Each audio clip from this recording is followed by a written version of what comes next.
তুমি কিছুদিন আগে টুনি পাখির সাথে বন্ধুত্ব করে টুনিকে খেয়ে ফেলেছো। তোমাকে বিশ্বাস করা যাবে না। আরে হাসি, তোমাকে তো বললামই আমি আগের থেকে ভালো হয়ে গেছি। তুমি আমার কথা বিশ্বাস করলে না তো, তাহলে কি বা করার আছে? তাহলে তোমাকে কি তোমার বাসায় এগিয়ে দিয়ে আসবো? না মামা, তোমাকে অনেক ধন্যবাদ, আমি একাই যেতে পারবো। আচ্ছা হাসি, সাবধানে যেও।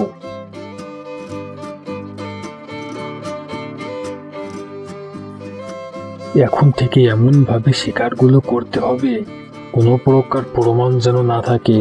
কোনো রকম প্রমাণ যদি থাকে তাহলে রাজামশাই আমাকে জঙ্গল থেকে বের করে দেবে।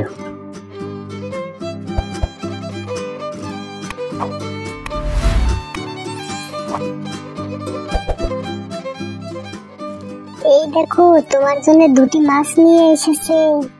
আগে বলো, তোমার কোনো অসুবিধা হয়নি তো? আরে না, কোনো অসুবিধা হয়নি। আরো কি হয়েছে জানো? কি হয়েছে বলো। শোনো, ওই যে দুষ্টু বাঘ আছে না, ও কিন্তু আগের থেকে অনেক ভালো হয়ে গেছে। তা তুমি বুঝলে কিভাবে? শুনবা তো আগে। আজকে বাঘ মামার সাথে দেখা হয়েছিল আমার। আমি না প্রথমে প্রচন্ড ভয় পেয়ে গেছিলাম। তারপর? বাঘ মামা আমাকে বলে, তুমি কি আমার বন্ধু হবে? আমি বলে দিলাম, না, আমি তোমার বন্ধু হতে পারবো না। জানে তো, এমন কথা শুনে বাঘ মামা একটু রাগ করেনি, বরঞ্চ আমাকে আরো বাসায় এগিয়ে দিতে চেয়েছিল। আমি তো অবাক হয়ে গেলাম, এমন কথা কি দুষ্টু বাঘ বলে? তাহলে বুঝলে বাঘ মামা এখন আগের মতো আর হিংস্র নেই।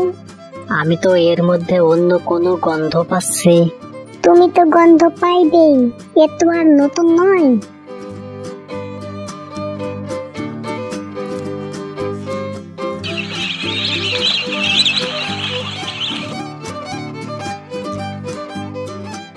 ওগো, শুনছো? হ্যাঁ বলো। পায়ের ব্যথা কি এখনো কমে নাই?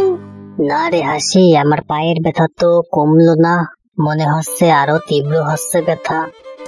আচ্ছা ঠিক আছে, আমি তাহলে ফিরতে সময় তোমার জন্য খাবার ও ব্যথানাশক লতা নিয়ে আসবানি।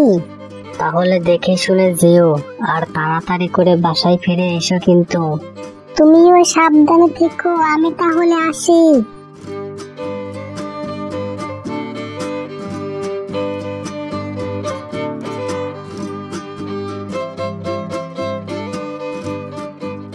আমার বাঘ মামার বিষয়টা তো বেশি সুবিধাজনক মনে হচ্ছে না।